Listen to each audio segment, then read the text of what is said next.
Hi YouTube, thank you very much for joining in, and a special welcome to my regular and loyal subscribers. Today we're in the European Parliament in Brussels, my workplace, and I'm in the distinguished company of a man whom I greatly admire. Some of you will know him, some of you won't. For those who don't, here is a short bio and a little of Michael in action.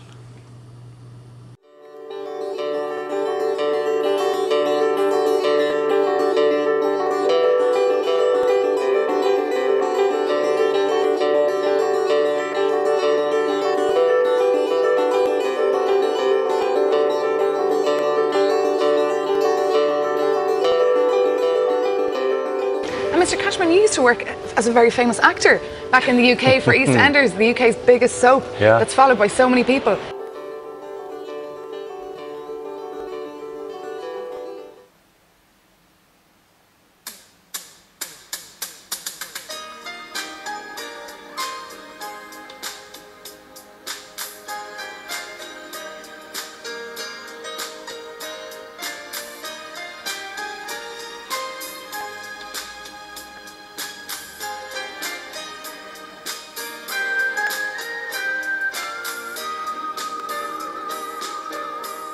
So it was a big transition for you to come into politics. So tell me a bit about that and about your role. Well, the transition actually was, I mean, I've been a member of the Labour Party for many years, but the transition was when the British Conservative government in 1987 brought in an anti-gay law. And I campaigned against that and set up an organisation called Stonewall to campaign for equality. And that got me into mainstream politics. And it's a brilliant reminder that you can never relax, that when I leave here and when Ulrika Lunacek leaves here, we will have to hand over to somebody else, because as soon as you're complacent, the ground is taken from underneath you. When you look at countries like Ireland, countries like the UK where we now have virtually full equality for lesbians and gay men and some transgender people, it came about because when that nasty piece of anti-gay and lesbian law came in, heterosexuals went, hang on, you can't do that. What if that were me? And that's what I mean about connectivity. Once you connect with somebody else's fight, you know that if you let that fight go, eventually it will be your rights that will be under attack. Starting with Michael Cashman, 2 minutes. Thank you, President. President, I rise in sadness and not in anger. Sadness that after the Second World War, we still haven't learnt the lessons. During the 1930s, we stood and we watched as Jews and communists and trade unionists and homosexuals were taken off to the camps. We stood, we said, we did nothing. We have now moved on. And I say to those countries that have lived under domination and repression, that you of all countries should know the value of fundamental human rights, freedom of association, freedom of speech, and the right to a private life. You should be teaching us about fundamental values, and that is why we will not hesitate to defend human rights and human rights defenders wherever they are. Michael Cashman, thank you very much for your time today. I really appreciate it. No, it's a real pleasure. Excellent. Right, so the agenda I have today, if I'll do a quick intro, Michael, it's not my speech, it's your interview. The reason I've come to you today, I know you're outspoken on many issues, but particularly, you know, gay rights and that, and Stonewall. I'm not sure you're familiar with Stonewall Jackson, the famous, I shall call you Stonewall Cashman. Jackson. It's a great name.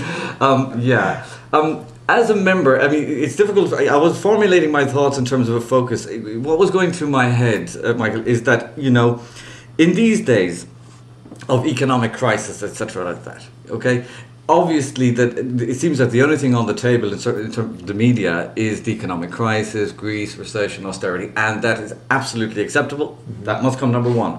However, my fear is that, you know, compared to the great spike we had in humanism after 2001, for example, Sam Harris, one of the four horsemen who, you know, started End of Faith, and it peaked by 2007 with my, shall I call him my godfather, Richard Dawkins and God Delusion. There was a real, you know, there was a peak, it got general media attention.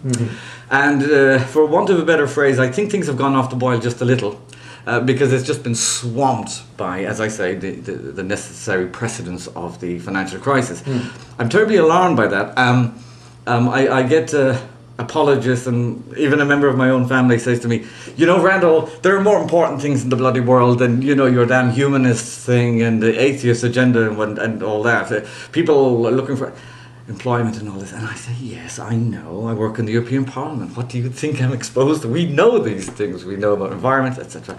But so I guess, not to be too long-winded, Michael, my concern is it's that, you know, I have to borrow a biblical phrase, you know, man can't live on bread alone. So there are other things, and it seems that because, as I say, we're being swamped with the economic crisis, I have a terrible fear, I have a morbid fear of other human rights issues, legitimate, you know, issues being just like sidelined forever. So you, as a member, you're not directly sort of a humanist activist like Sophie, for example, but what's your stance on all of that? What can you do, either personally or as a member? Well, like any, I nearly called you a politician, but like any good operator, you've asked me about 30 questions within there. But let me just put it as briefly as possible before I go on to what I can do as a politician. The perceived demise or perhaps stifling of the voices of humanism and atheism and the economic crisis are not disconnected. They're absolutely connected. If we look at what history has shown us, is that within any economic crisis there becomes a social crisis. What politicians and religious leaders often do is to say, this is caused by the other, the person that is different. And look at what happened in the 1930s, when we saw one of the first communities to be attacked. It was the Roma community. What have we seen over the last few years? The first community to be attacked and expelled from EU countries, the Roma community, in France and in Italy and elsewhere, and it's still continuing. We even see founding members of the EU reinstating their borders between one another. Whereas one of the biggest things that we have in the EU is an EU without boundaries or barriers, freedom of movement. And so what we're dealing with is we're looking for someone to blame for what's going wrong. And anyone who's not part of the mainstream, whether it's because you're lesbian, gay, bisexual, transgender, maybe a woman who doesn't conform to what some people think a woman should be doing, whether you're an atheist or a humanist, you become a threat. But interestingly, my prognosis is quite good, because the overconfidence of some religions means we haven't gone away. We're just aware that we have a task that will go on for generations. The separation of politics and power, for me, is crucial. I often promote Turkey coming into the EU, and people throw their hands up in horror. There are many economic reasons, many strategic reasons, but I point to the fact that, you know, Turkey is an advance of the EU in some instances, not the least, because it has a constitution that protects the secular nature of the state. And what we can do here as politicians, it's manifold. You give a voice to that which will not be heard. You give a voice to that which will be silenced. But there is a very tricky balance, Randall, in that I always have to defend the religious believer.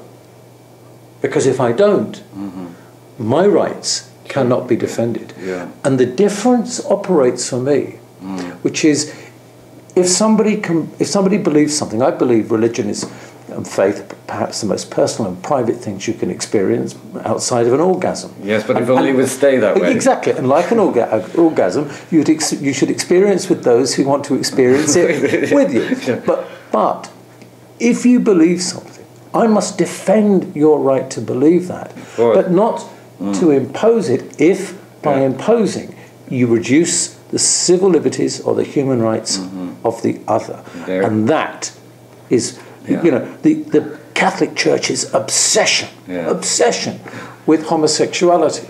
Now, or in general, sex in general. Sex in general, except perhaps for themselves. But I say this to them, okay, you want to ensure that biblical scripture is enforced. There are, I think, about 4 references to homosexuality as a sin, many references to women when they're menstruating being placed outside of the community, people with disabilities being placed outside of the community. There are at least 30 references to usury, the lending of money at high interest, as a sin. When they call for the closure of banks, building societies and credit card companies, then I'll say they are principled in the application of principle. Up until that time, they are selective in the application of principle. And that is the balancing that we